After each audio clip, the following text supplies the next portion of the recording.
إن الحمد لله الصلاة والسلام على رسول الله السلام عليكم ورحمة الله وبركاته.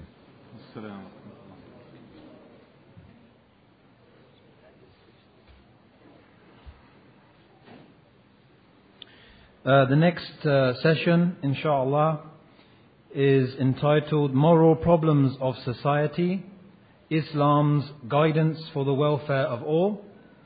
And we have Sheikh Rafil Dhafir to give this talk. And as usual, there's 1.5 hours, inshallah, assigned for this session.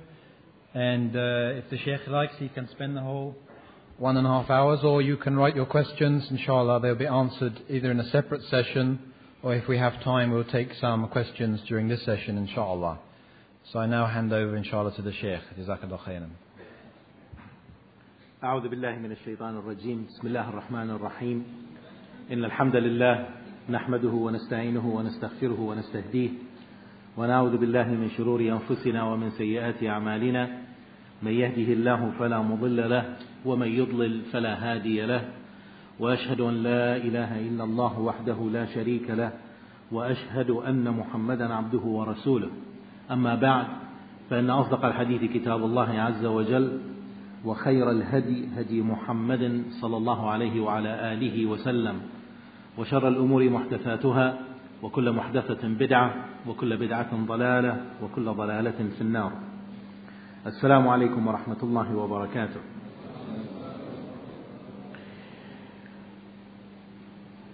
Yesterday, Sheikh Ja'far Idris gave his presentation, and before he started, he made a disclaimer which I liked, and I'm going to follow his footsteps. If you all remember, he said that he was not infallible, and that he might make mistakes. So, if it is true, take it. If it isn't, throw it away. And I like that, and I'm going to do the same thing with slight modification. And that is, indeed, I am infallible. And what I'm about to say, inshallah, might be right and might be wrong.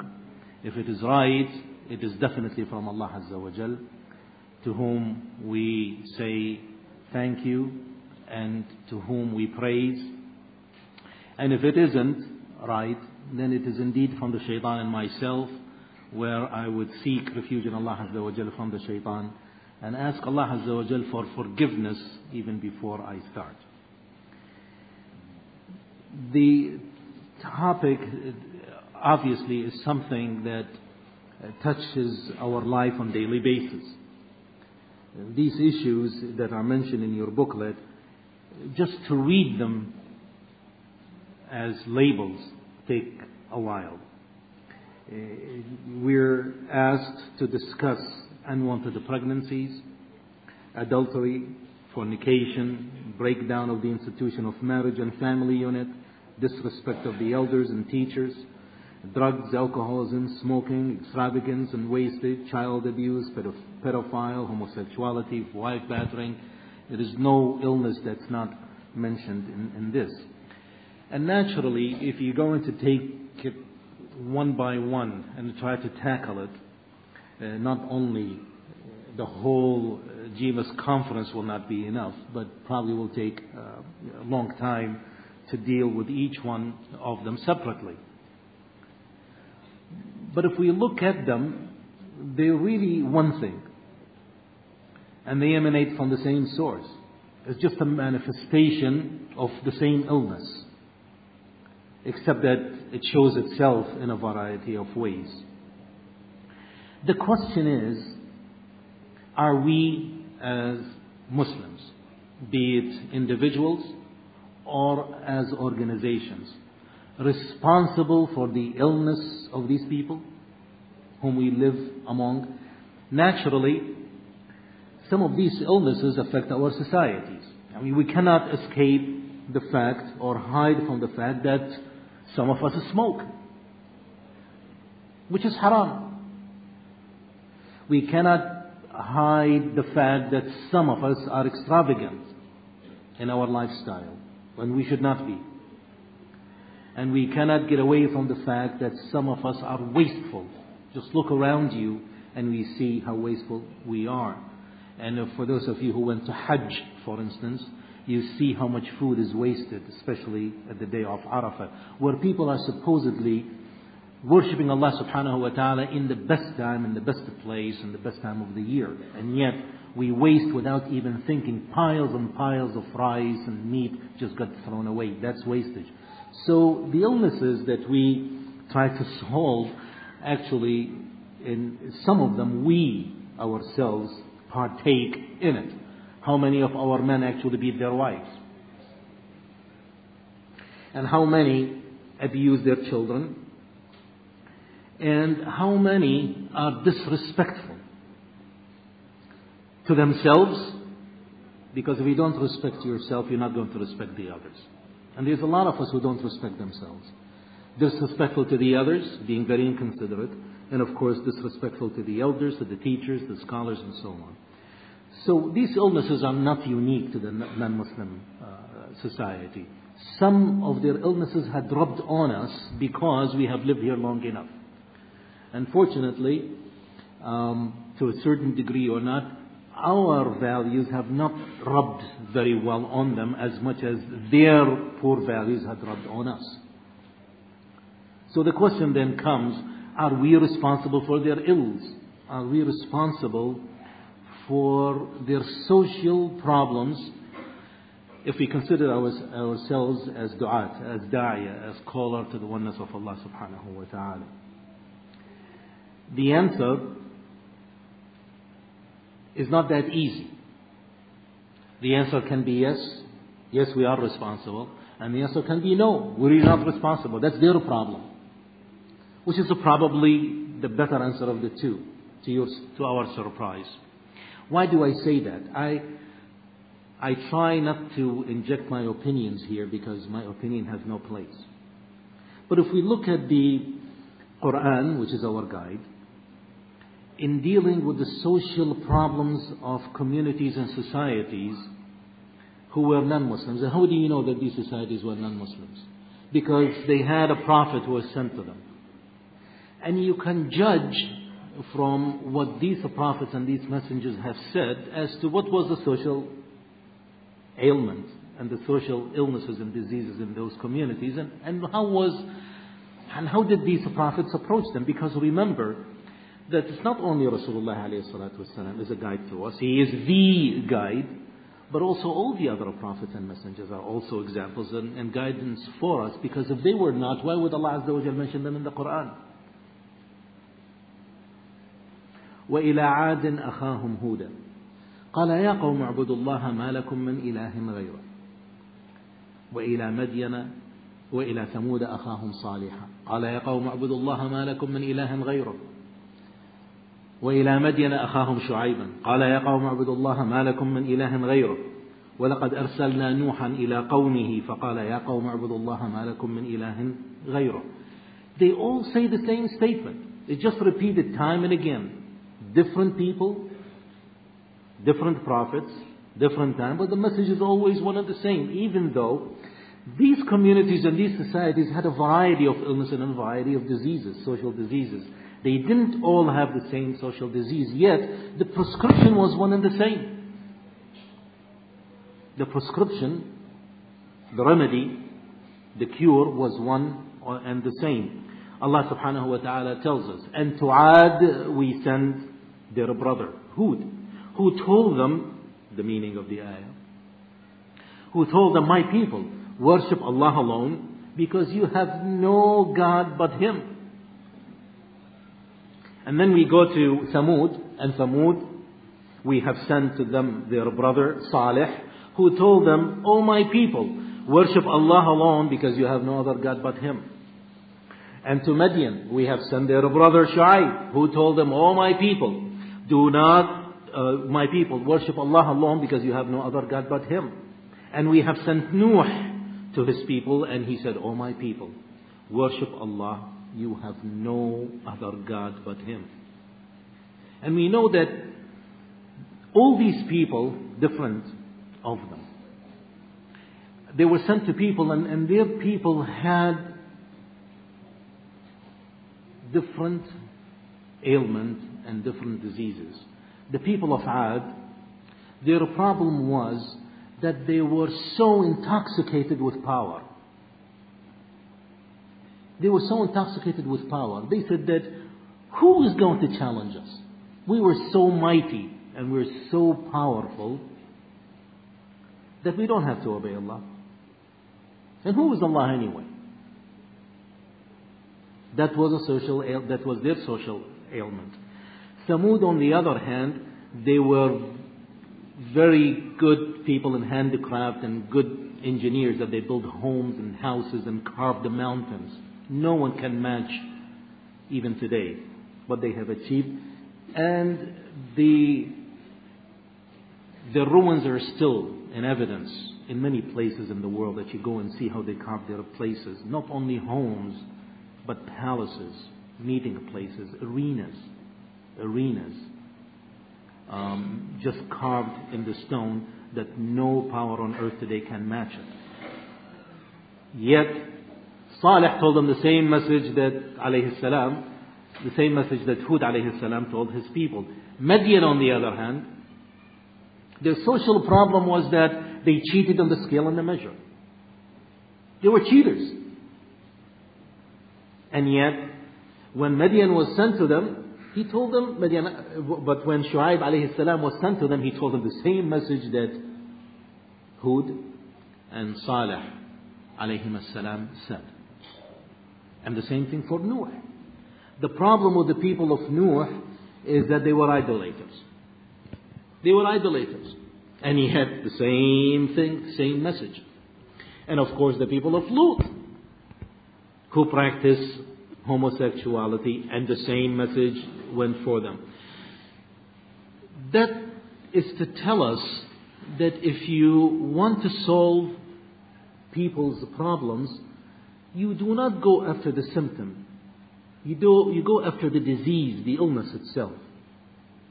Because what is the value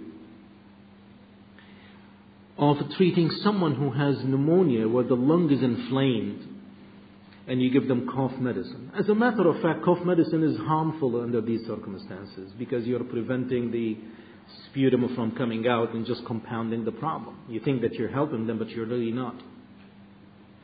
And what is the value if you have a brain tumor that's causing severe headache to give them aspirin? What is aspirin going to do to the brain tumor? Nothing. So if you go to the people of Lut and you preach to them about the evils of homosexuality, that's not going to solve the problem. Because the problem itself is not the homosexuality. The problem is that what brought that sexuality to begin with? Why did these people deviate? I mean, the first human being was Adam alayhi salam. Was he homosexual? Then came his wife.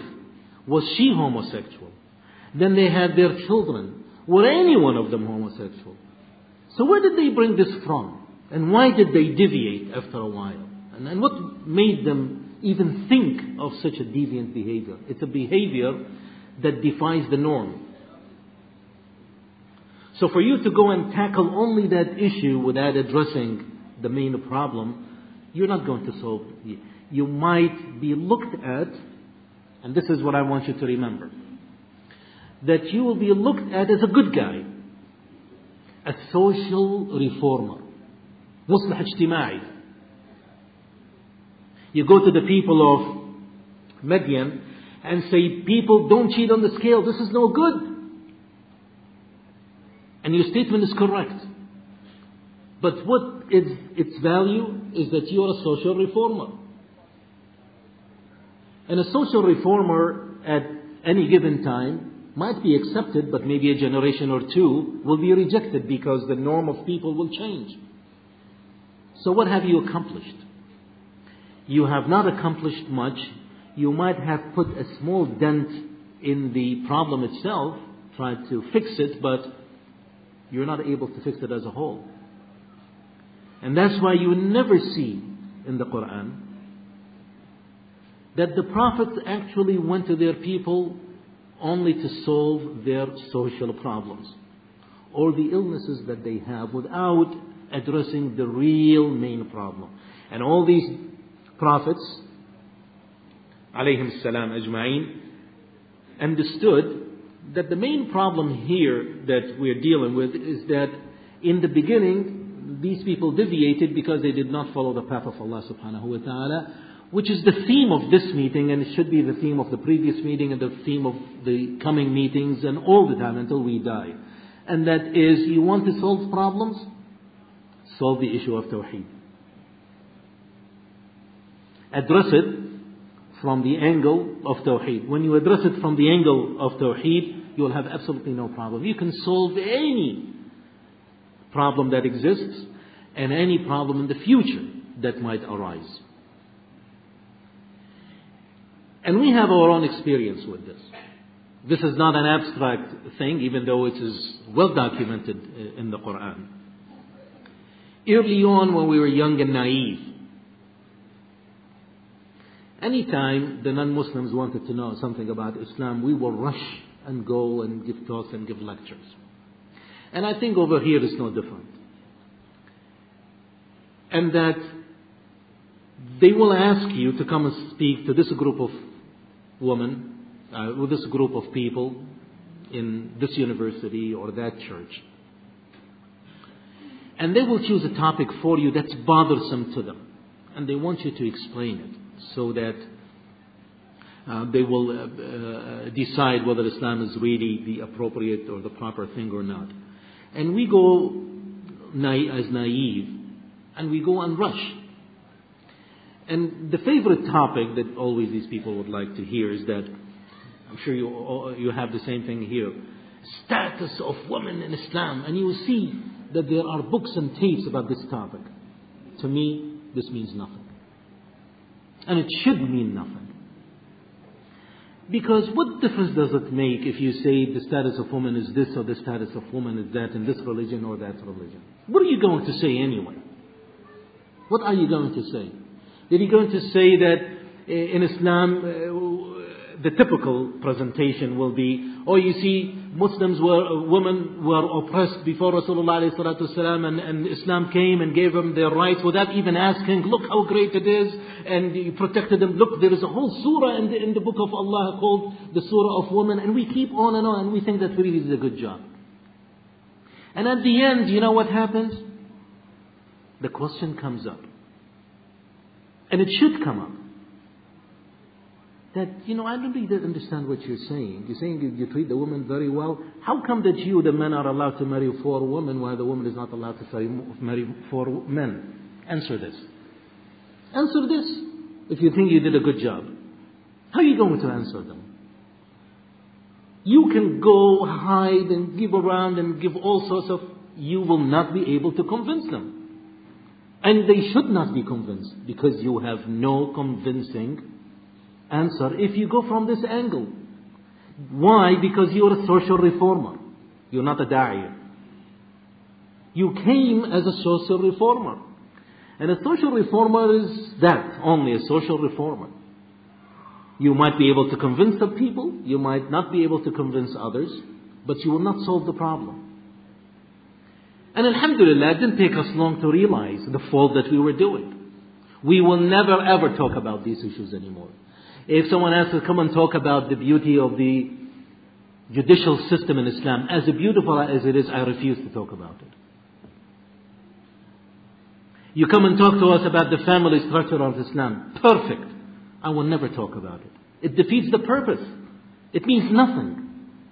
But what we did instead, and we still do, is that the first thing you start with is the Tawheed.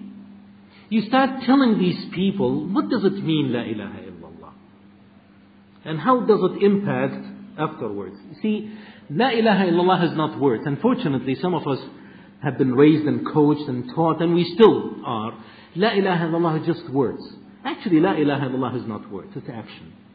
And I don't know how many of us actually understand that. And I don't know how many of us actually teach Tawheed in a practical sense.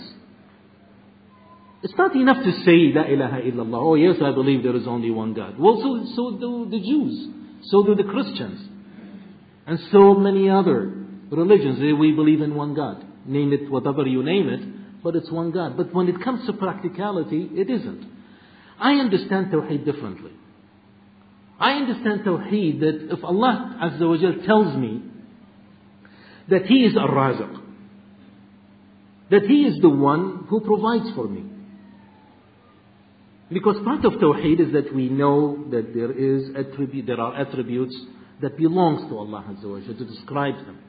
And one of these attributes is that He is Ar-Raziq, that He is the one who provides. One will say, well, so what? Okay, I agree that He provides. But how does it impact on my life?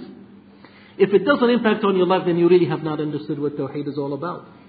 The way I would understand it, that impact on my life, is that since He is the one who provides for me, then it will not make any sense for me to, number one, be ungrateful to Him.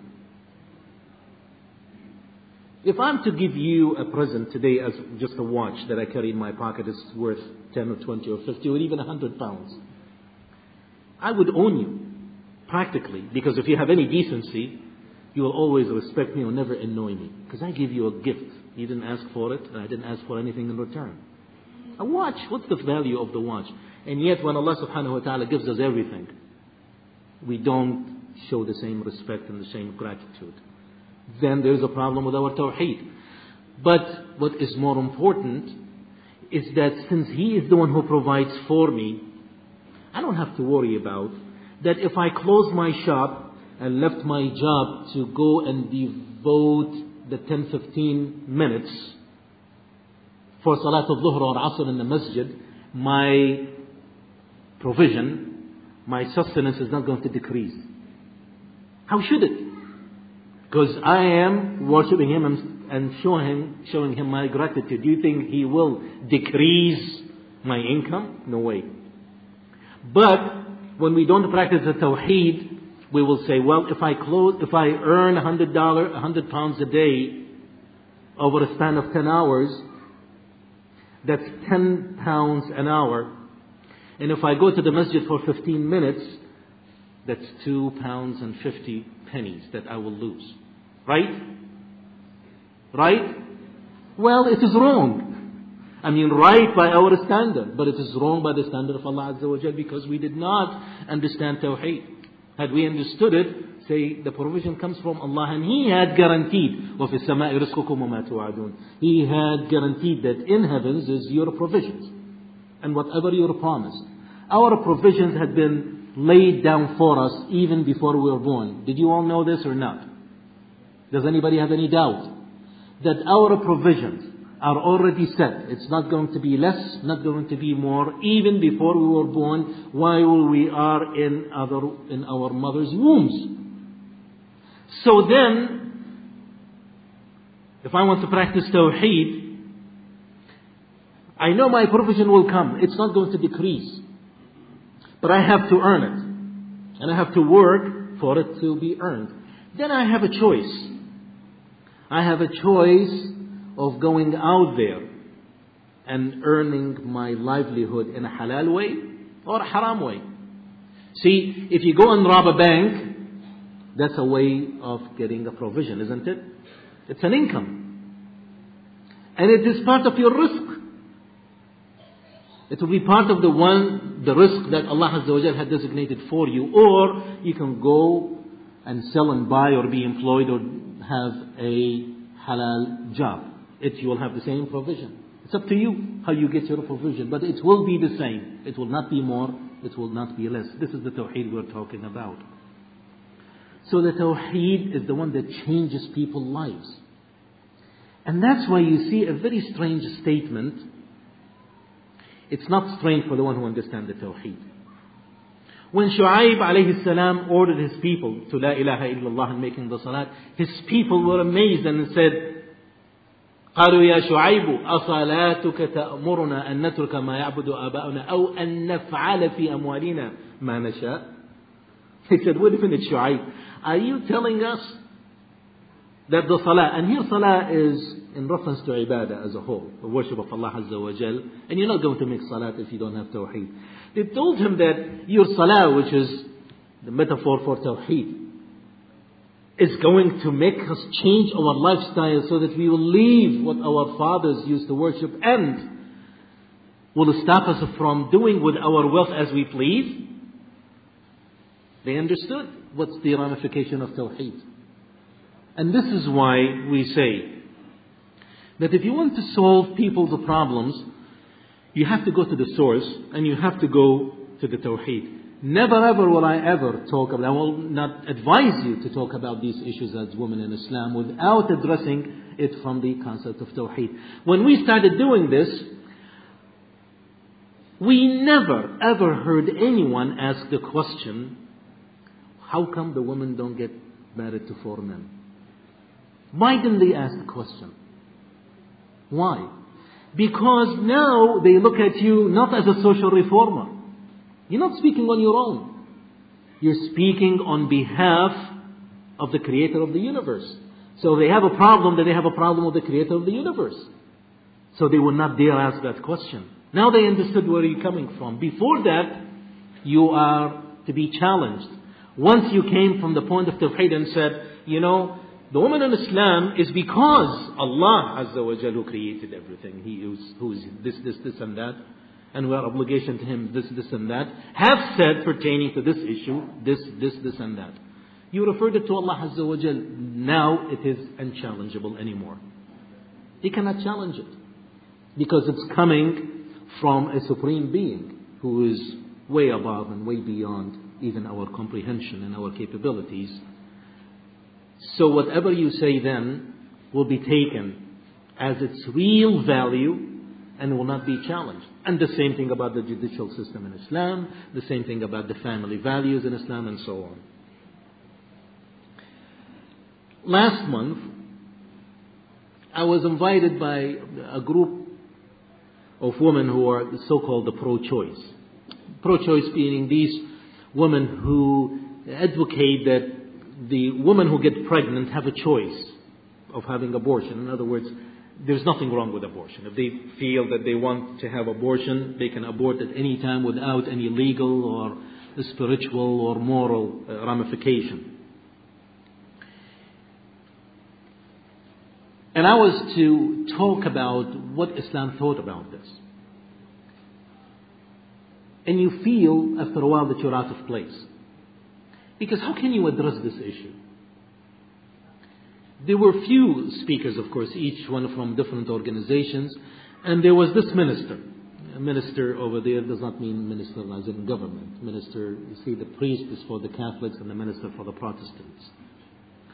So there was a minister who stood up and talked about, how in Christianity everything is free and we should encourage people to have their freedom of choice and this is the way it should be and so on. And after my presentation, I did what I said, this is not to be done. Allah Azza wa Jalla created us for this and that. And then he stood up and said, no, because if we do not allow women to have abortion at will and freedom, then you will see what you see just a few blocks away. The meeting was held in downtown Washington, D.C., not far from the White House and the Congress. For those of you who have been in Washington, D.C., the capital of the United States, just a few steps you go outside the White House, you are in a different world. The White House is all nice and clean, secure. Just a block or two, it's a jungle. It's a jungle. You don't feel safe. Drugs all over the place. Homeless roaming the town. It's just like you live in 2 different cities, 2 different worlds, and you're only 1 block away. He said, just go out there and you will see on your way that how many children are in the streets. They're filthy, they're dirty, they're not taken care of because their mothers are not able to take care of them, and they're all were born out of wedlock, and their fathers are not there. So what is better, for these children to live like this, or that we prevent them from coming to this world to begin with? It's a social problem. How do you answer it? Well, the easy answer is that, yeah, you're right. Why should we have children who might be criminals in the future? Because if you leave them out in the streets, what are they going to learn just outside the White House? or even inside the White House. It's not going to make any difference. I mean, one of the presidents did something worse. At any rate, so what are they going to learn? If we think just superficially, we would like a quick fix, the aspirin for headache of the brain tumor, you say, yeah, sure, why not? But that's not really the answer. The answer is that, why are these children out there in the streets to begin with? Well, because their mothers were pregnant, okay? Why were their mothers pregnant? Come on, because, she had a relationship with a man. Well, where is the man? Oh, they are not married. Okay. Why are they not married? Well, this is the norm. But that's not the norm. This is just recently became the norm. What was it before? Well, things have changed. So these people are not married. Well, why were not married? Because the lifestyle had changed. Well, why did the lifestyle have changed? Because their parents did not enforce the true value on them.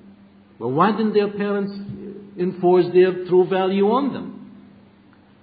Well, before, people used to be judged by certain code of morals which are derived from a higher moral authority. Okay, how come these people are not having higher moral authority? Well, they're slipping away from it. They are not going to churches anymore. Well, why are they not going to churches anymore? Because the churches have no real answer to their problems, and the churches were very lenient. Whatever you please, do it. So we really have to be like the detectives. Take it step by step by step by step. And in the end, no matter which answer you get, you always arrive to one source. And that is, there is no high moral authority that has a jurisdiction over you to control your behavior. Therefore, you do whatever you please. So, you start cheating, you can justify it. Everybody cheats, why shouldn't I? You look like a fool if you don't cheat in among the cheaters. That's what it appears. So I have to cheat like they do. Everybody lies, so I have to lie like them. Everybody fornicates. Are you going to tell me that I'm going to be the only saint where everybody's having a good time and having fun? Everybody drinks. I will look as an oddball if everybody is drinking and I'm not drinking. And you keep on and on. Where is that high moral authority? The book of Allah subhanahu wa ta'ala. How many ayahs in the book of Allah Azza wa Jal? I always ask questions not to ask the answer, just to keep you awake. How many ayahs do we have in the books of Allah Azza wa Jal? You raised your hand. Yes, you. Jazakallahu khairan. Over 6,000. Out of these 6,000, there are 200 plus ayat which deals with al-ahkam. The do's and the don'ts and what will be the reward and what will be the punishment for this and that. 200 of them. And these, deal with the marriage, deal with the selling and buying, dealing how you treat your wife, and you deal with your children, how to treat the orphans. These called ayatul ahkam. And when you look at these ayatul ahkam, you see them invariably. All of them. Either starts with, or in the middle, or in the end, you have the element of taqwallah, ittaqullah. The judge in all these elements of ahkam is taqwallah. Taqwa, the fear and being conscious of Allah subhanahu wa ta'ala. That is the guide, because if you're going to enforce it with police, there will not be enough policemen on earth to guide. How are you going to guide against a man abusing his wife? How can you do that? You're going to put a policeman in every bedroom in every person's house? And who is going to look on the one who is guarding your home? It's impossible. So what is the system that Allah Azza wa Jal had designed? Is the system of taqwa. You be your own policeman. What is the punishment for the one who abuses his wife? If someone is caught abusing his wife, what is the punishment in Islam? Tell me. Those of you who memorize the Qur'an. What is it? None. There is none in the Qur'an. It doesn't tell us what to do. What is the punishment for the one who abuses and misappropriates the fund of the orphan whom you are entrusted with? Nothing. Doesn't say. Doesn't tell that you have to be in jail, prison. It doesn't say that you have to be lashed. It doesn't say that you have to be beheaded. Nothing. None of that elements. But what there is taqwallah. Taqwallah. Which means that Allah is watching you. You think you can get away with it? Try. You might get away with it on this earth. You might. Most of the time you don't. But if you do, there is the real judgment and the real day of reckoning in the hereafter. And this is what kept people in check. That high moral authority. If we want to remedy the social ills of a society that is non-Muslim, you have to go through the element of La ilaha illallah. Instill it in people. Make them understand it. And once they accept it, then it's very easy for you to say, well, since you accepted it, then Allah says about this issue, this and that. And Rasulullah alayhi salatu wasalam, when he sent Mu'adh radiyallahu anhu wa ardah to Yemen, what did he tell him? In sequence. He did not tell him, as soon as you go there, tell them, oh you men, you are allowed to marry 4 women. He didn't say that. He didn't even tell them that you have to pay zakat. He didn't tell him. But he said, first, tell them that they have to worship only Allah Azza wa Jalla. And once they accept it, and they had no problem with it, then you tell them, you have to translate this into action. It's not enough to have it as words. It's not enough to have it imprinted in your heart. You have to show it. And how do you show it? The first thing, tell them that they have to perform 5 salats a day. Did I make this up? It's hadith. And once they perfect the salat, then you tell them that they have to pay the zakat. And then the rest of the laws. We don't start right away with telling the people how we treat our women in Islam, and they don't even know what Islam is all about. So we don't need to tackle every single social ill that we have, whether in this society or any society, by tackling it directly. You have to go not really around it, at it, face to face, but addressing the real issue. Why did it end up like this? Why would a father sexually abuse his children? It's sick. It is sick. But why did it happen? You don't see a normal person doing everything right by the book one day and the next day changes, becomes someone who abused children. It just does not happen. It's impossible. Have you seen, is it possible that this beautiful group here, today they are here, that tomorrow you see one of them in a bar drinking? Can you imagine? I venture to say it's impossible. It will never happen. Maybe a year from now, maybe, but not overnight. So what will happen then over a span of a year or a month or 2 years that will make this beautiful person here listening to the words of Allah Azza wa Jal, devout, leaving all the pleasure of the world, listening to me, that a year from now he goes to drink because some influences, some weakness in the faith. How do you bring them back? You close the bars? You blow up the bars? That's not the solution. You tell them how bad physically liquor is on you. That's not going to be the solution, because I can find other reason to tell you that these intoxicants have benefits to you or for you. So that's not going to be the solution. The solution is taqwa Allah subhanahu wa ta'ala. Allah Azza wa Jal is the creator. We need to worship Him alone, and He said, do this and don't do that. In other words, we really have to tackle the illness, not the symptom. And the illness of the ills of the society, the origin illness, is the lack of tawheed, lack of acceptance of a higher moral authority, that is Allah subhanahu wa ta'ala. And unless we tell people where that high moral authority is, then anything else we do will be meaningless. How many of you know who Thomas Edison is? Have you heard of a character by them? Yes. Who is he? Who was he? Just raise your voice. I can't hear you. He invented the telephone. No, you're far off. Come on. You can do better than that.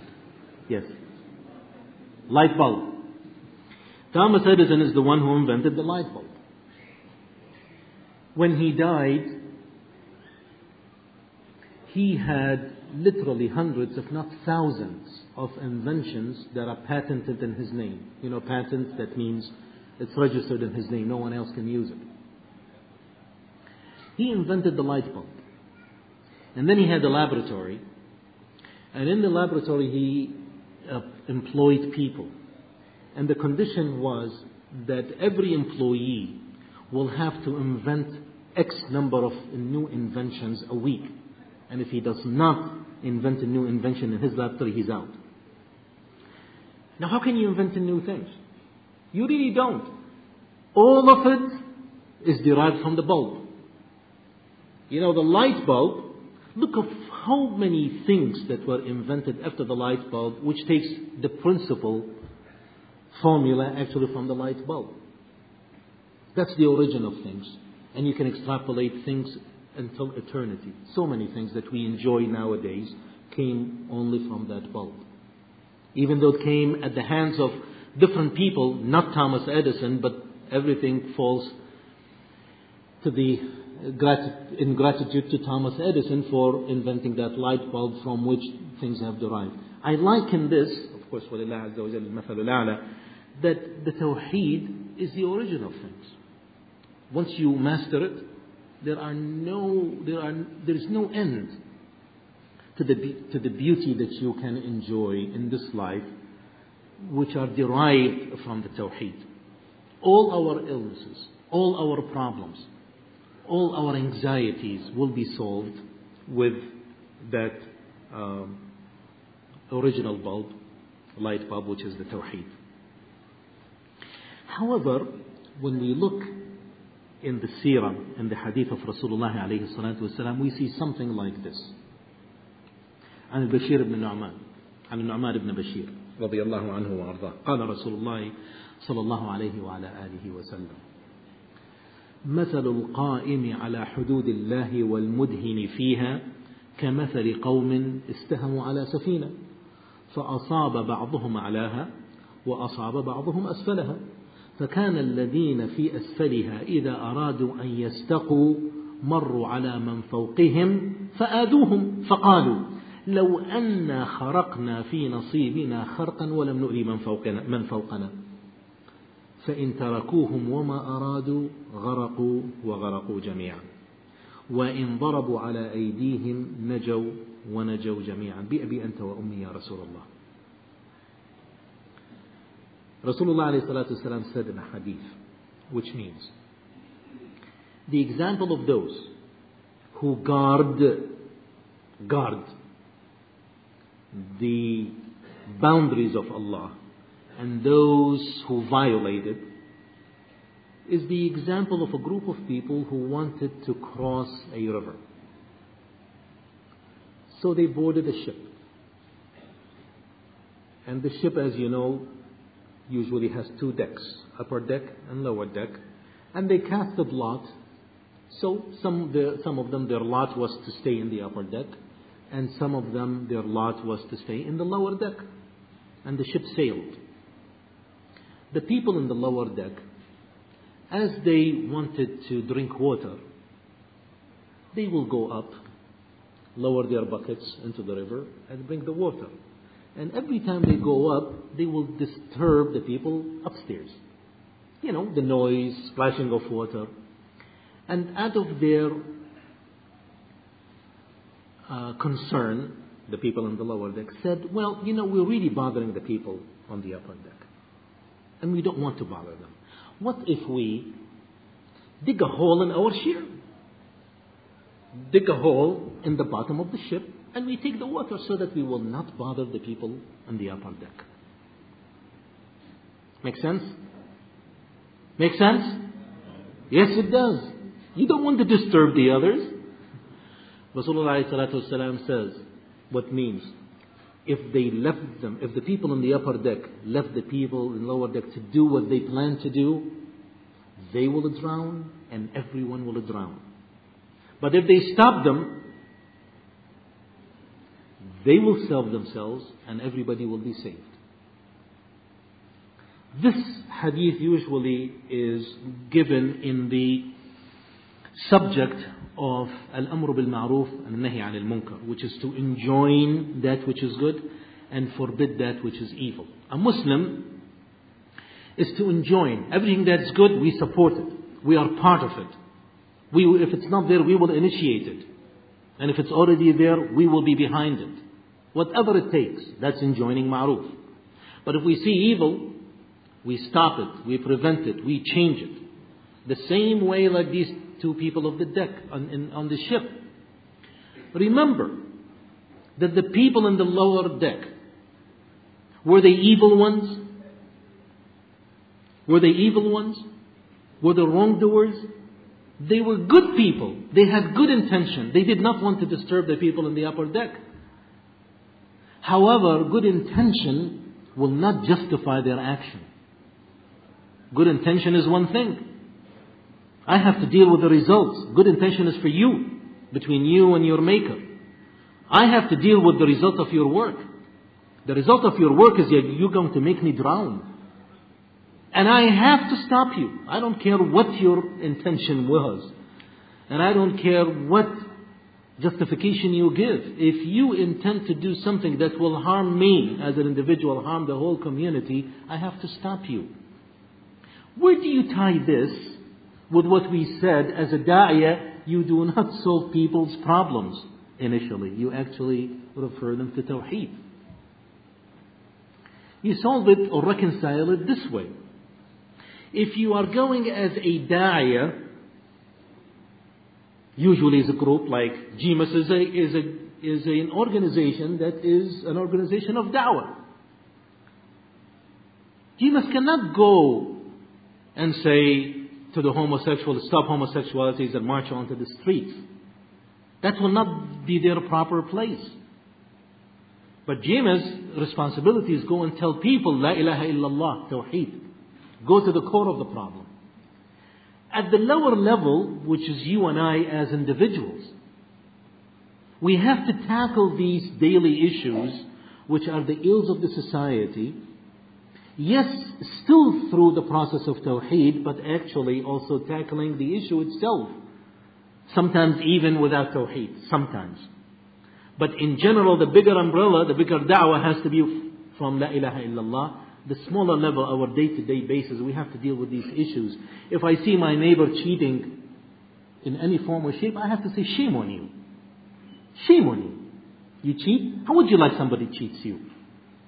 You tackle the issue. But this was on an individual level. But if you were to give a lecture to a group of people, you don't say, all people don't cheat. You're a social reformer now. And you have no value.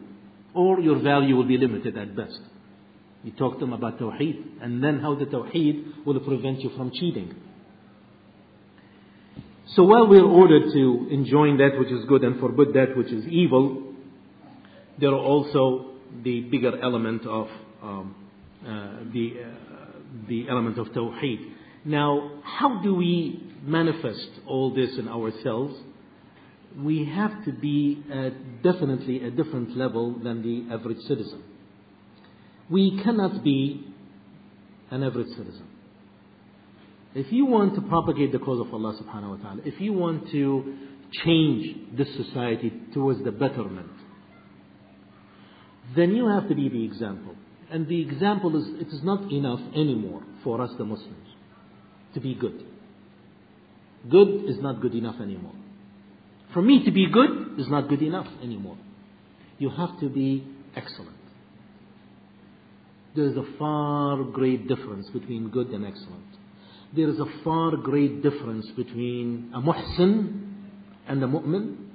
And there's a great difference between a mu'min and a Muslim. A Muslim is your grade 1.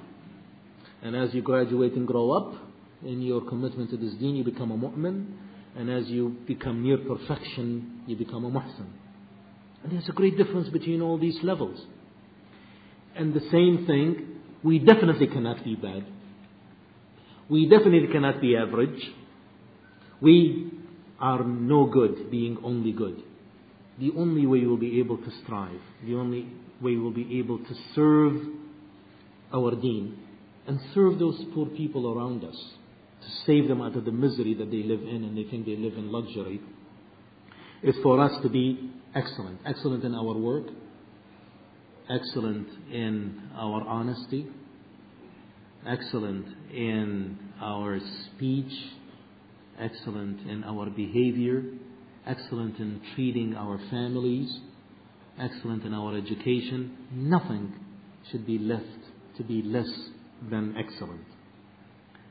And excellence is what Rasulullah alayhi salatu wasalam taught us. For 40 years, Rasulullah alayhi salatu wasalam was as good and excellent as no one else can match him. And yet, Allah subhanahu wa ta'ala never commissioned him to be the Prophet. Was Rasulullah alayhi salatu wasalam less perfect at age 30 than age 40? Did he still have some faults that he had to rectify? That Allah Azza wa Jal let him wait until he was age 40 and then said, now you are commissioned. For 40 years, Allah Azza wa Jal wanted Rasulullah alayhi salatu wasalam to be established as the reference for everything that is excellent. He had to be.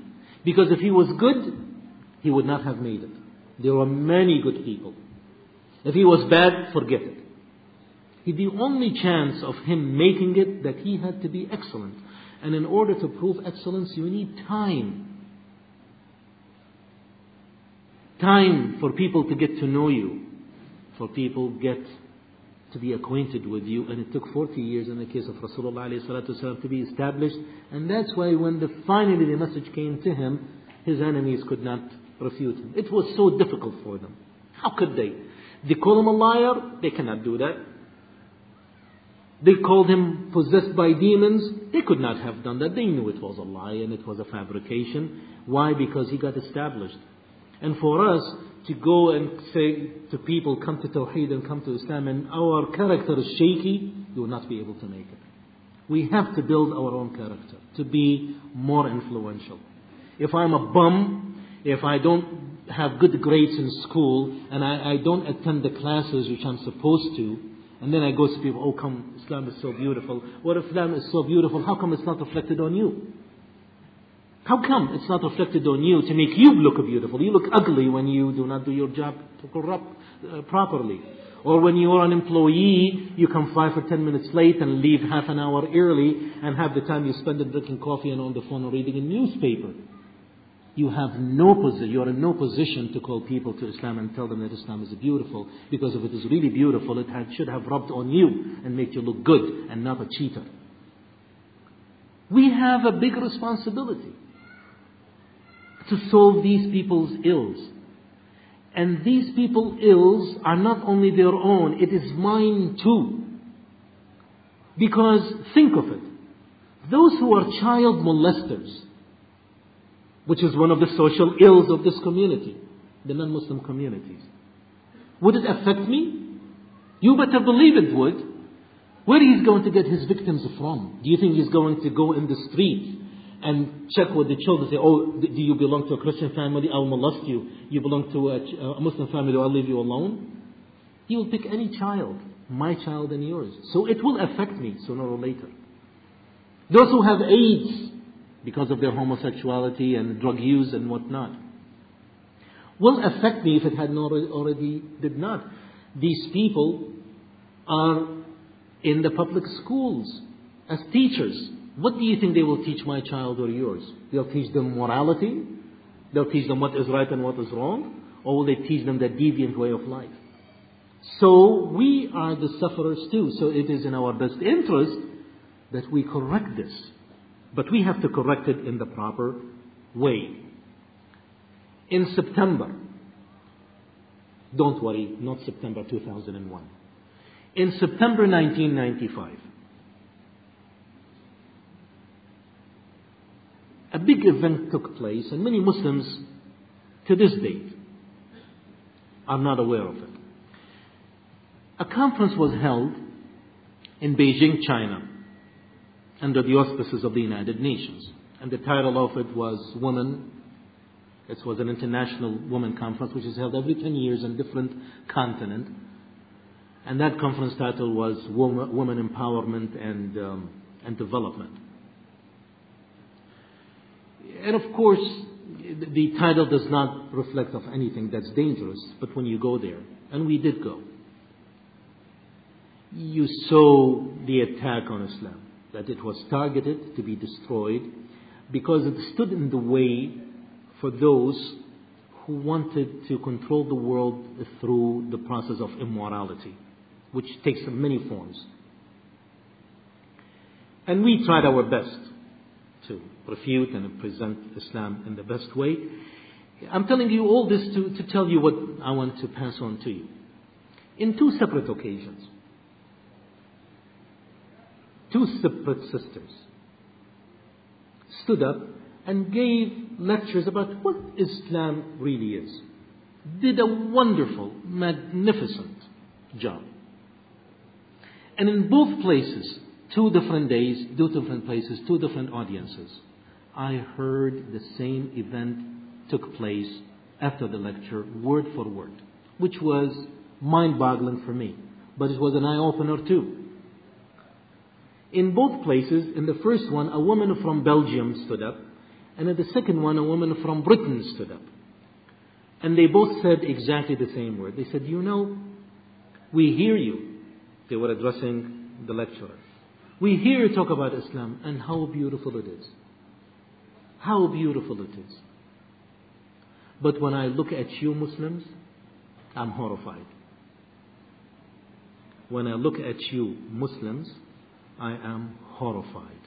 I think the message is very clear. I think the message is very clear. Islam is beautiful. It's not ugly. It is we who are ugly, and we rub it on our deen. Unless we beautify ourselves in the process of our deen, we will not be able to convince people. Haven't you heard about the story of a man, true, who was holding a glass of wine in a pub, and he was ridiculing a Christian, telling him how ridiculous his religion is and how Islam is beautiful, with a glass of wine in his hand. Tell me, who would believe this man? We have to show ourselves in the best way we should, not as a show, but in reality. In other words, we have to have misdaqiyya. We have to have truthfulness in us. The same way as Shu'aib said to his people, وَمَا أُرِيدُ أَنْ أُخَالِفَكُمْ لِمَا أَنْهَاكُمْ عَنْهُ. I do not want to preach to you something, but I do the opposite. I tell you, be good to your wives, and I beat up on my wife. I tell you, don't cheat on the scale and the measure, and I'm the first one who cheats. And I tell you, be hard workers, and I'm the first one who is lazy and live on welfare. Cannot make it. There's no way. We have to have that in ourselves, and also we have to establish our products, because it's not enough that we show it in ourselves. Is the product of this. How do we translate this to a bigger form? It's through our institutions. Our institutions have to be reflective of us. We have to have our own schools which will graduate children.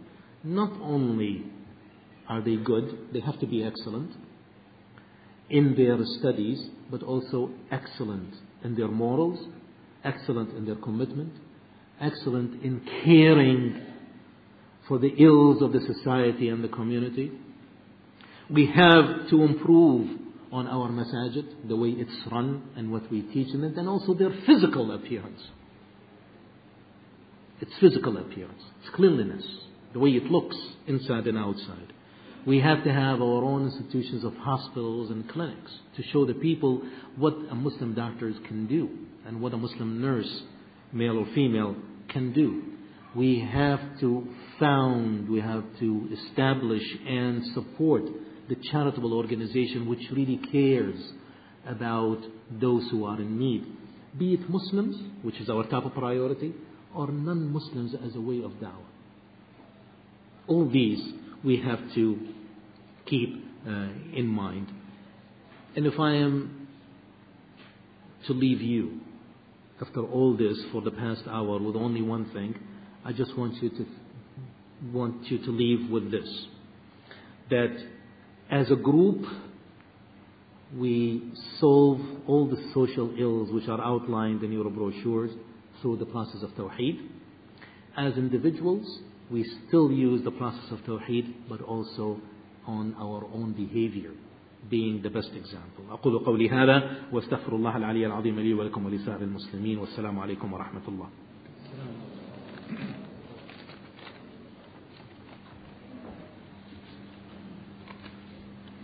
Okay, we have some time left, inshallah, for questions. Please write the questions down and submit them via paper, inshallah. And remembering that if you have a question, you should still leave it in the box that's around here somewhere. There is a separate session for questions and answers. This question, first one, is: if we are talking to a person who does not believe in God at all, then how can we say this? For example, women's rights is the commandment of Allah, and they use this argument that God is unfair to women, that's why we don't believe in God. I think I already answered that. You have the wrong approach. You approached it wrongly. You keep emphasizing on the one else. You don't even talk about women or men or children. I mean, this is all his immaterial, has no value. This man has a bigger problem. This person has a bigger problem. You have to tackle his major problem. Yeah, he has to understand that there is only one deity worthy of worship. Once you succeed, then you can address these things. But if you have not succeeded, you never go to the next step. Never. It makes no difference. You'll be wasting your time and his too. Do we have to enjoin the good and forbid the evil in this society amongst the non-Muslims? Is it an obligation? Yes, absolutely, positively, no two way about it. We do not have double standard. We do not have double standard. If I'm to be truthful with you, I have to be truthful with the non-Muslims. Our deen tells us like this. Anyone who thinks otherwise, let him seek guidance from Allah Azza wa Jalla, because that's not our deen. We do not have double standard. There's a question clarifying about, you mentioned Adam alayhi salam. How did Adam's children propagate? If was this incest? Yes, this was done only one time. Allah subhanahu wa ta'ala had given permission that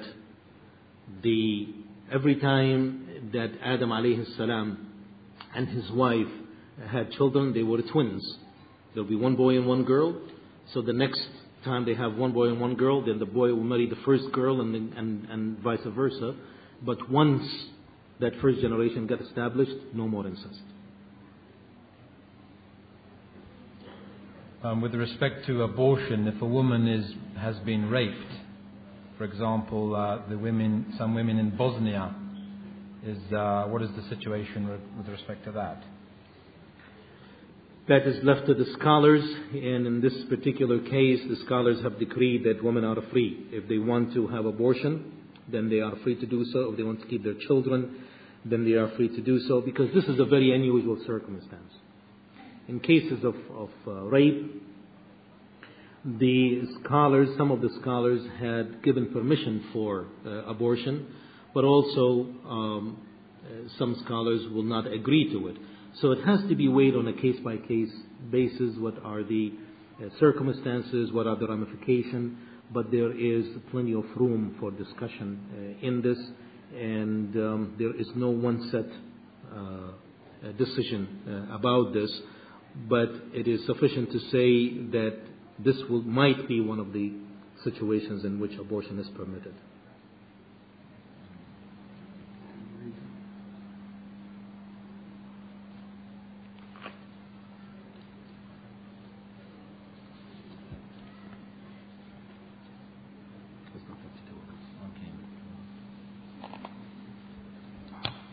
There's some more questions here which are not related to the topic, so we're supposed to filter them out. Does anyone have a question from the floor that's related to the topic? Otherwise, you can submit the questions on papers. The sisters should write their questions down, and there will be a separate session, inshallah, for questions and answers. This is part of these, so maybe you have to give it to her. Maybe they can do it.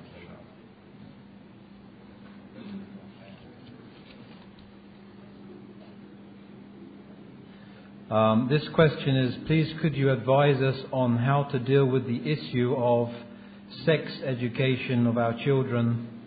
The government of this country have introduced this teaching at school, and most of our children are in non-Muslim schools, and we're very short of Islamic schools. So how do we deal with this problem? This is part of the problem that I alluded to, and that is we have to have our own institutions. We have to have our own schools, we have to have our own clinics, we have to have our own charitable organizations and so on. And unless we establish those, we are going to be faced with this problem. I don't know what the system is, so I really cannot answer your question directly, but I can tell you what we did in our area. When we looked at the social study book, we found that was taught in the public school, we found there was a lot of errors in presenting Islam and Muslims. Now, how do you deal with it? You know, living in a so-called democratic society, we took it up with the school superintendent. We made a request, we met with him, and we brought this to his attention, that these were errors and misrepresents Islam. And his answer was, well, show me where the errors are and let's discuss it. And gave us the books of social studies, and we went over it page by page. And we outlined the objectionable things, gave it back to him. All these were changed, and he went a step further. He felt that the reason this had happened is because of an awareness of the school system of Islam. So he did something unique. He asked us, as a masjid, as a society, to help him out make a half an hour videotape, which outlines Islam and what it's all about and its tenets and so on, which we did. Then he made it mandatory in the beginning of every year for all the teachers to review this video before they are allowed to teach the subject of social studies. So there is room. But there is also the other way, is that you and I sit here and curse and say, these wicked people, how come they do this? And we don't do anything about that. Take advantage of the system that you have and do it in the reasonable and sensible way, as we did. It might not, the system here might be different, but I doubt it. Take it up with the superintendent and object. And look at the sex education. If it is proper, support it. If it's improper, give them alternative. You can't say, no, we cannot accept it and walk away. Give them alternatives. What is your alternative for this? Of course we have alternative. And if you don't do it, and you should not do it as an individual. You should do it as an organization. An individual does not count. But as an organization that represents a group of you, it will have weight. I did not go there as an individual. I went there as a president of our community. And the response was positive. And it should be the way. So my answer to you is that go to those who are in charge of this.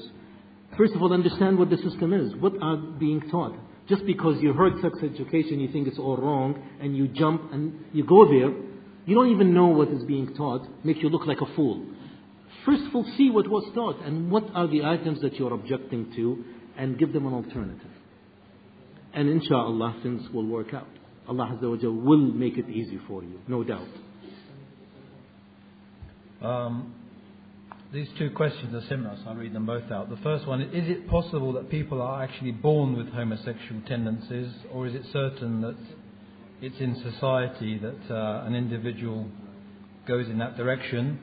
And the second related question is, what is the Islamic stance on people who say they are not catered for by any religion, such as hermaphrodites or transsexuals, or they say that they were born this way? The answer to the first question is no, there's no such thing. This is how the shaitan wants to propagate this evil among people, that you were born this way. Why were they born this way? What is different?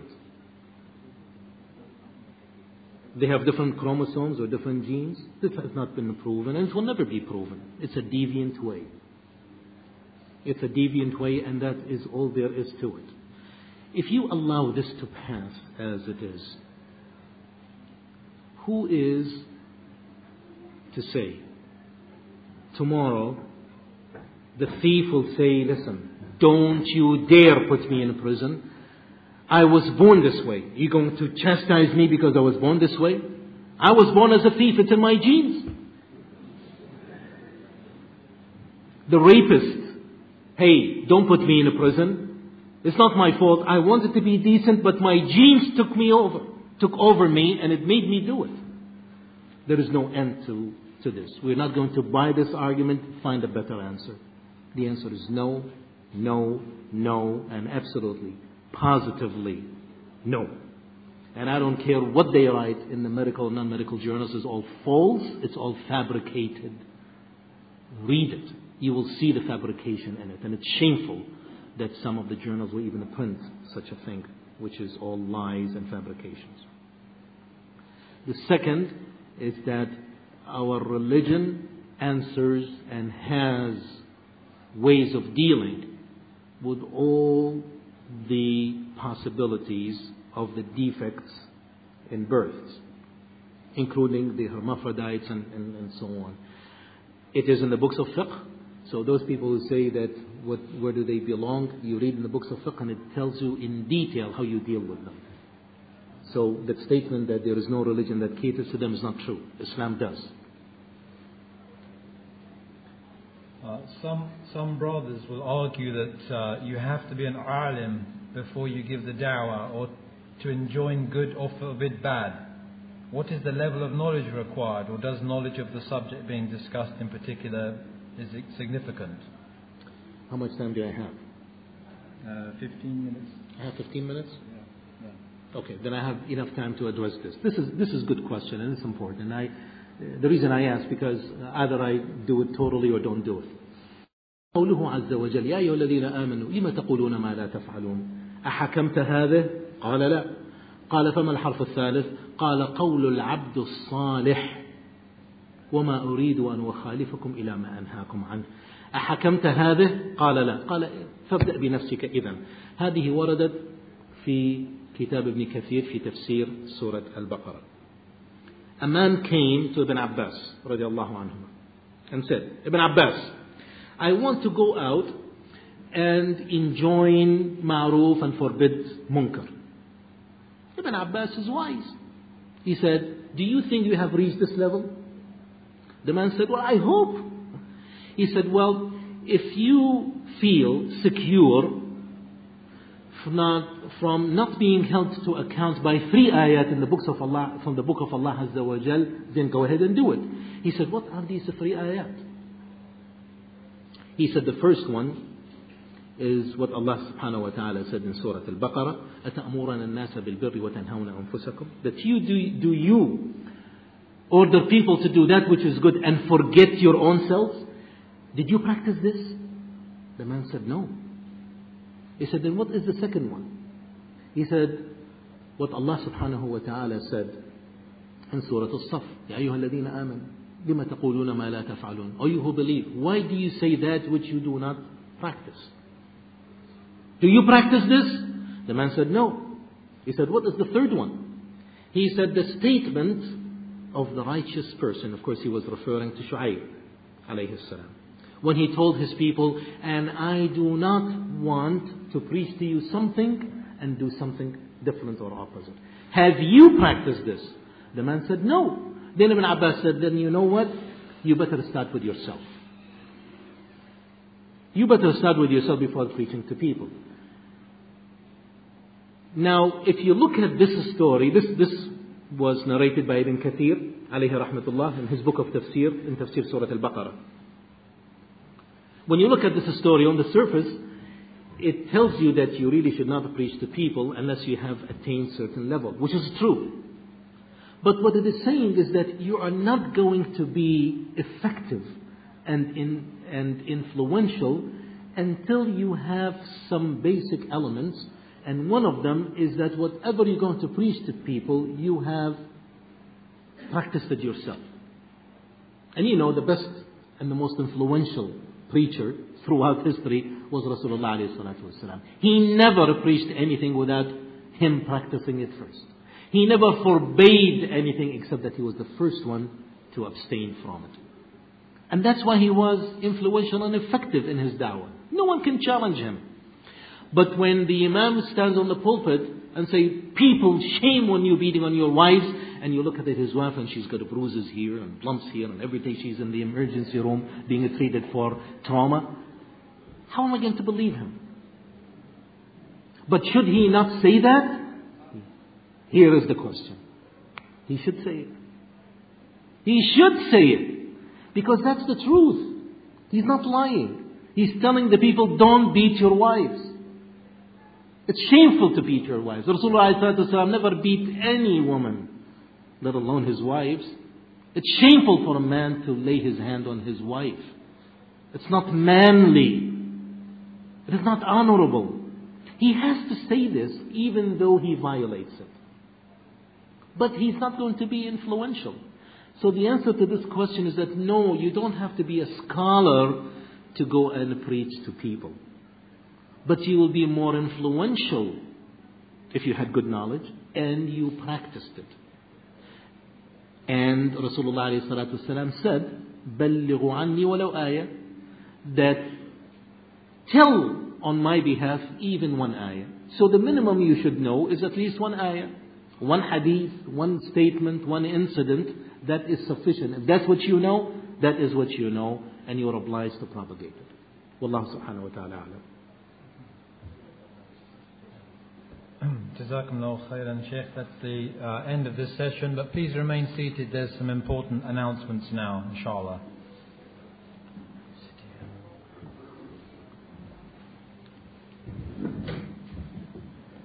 Assalamu alaikum wa rahmatullah. This might be a bit confusing, but we need to pay attention because the program has changed due to some practical difficulties in getting the food.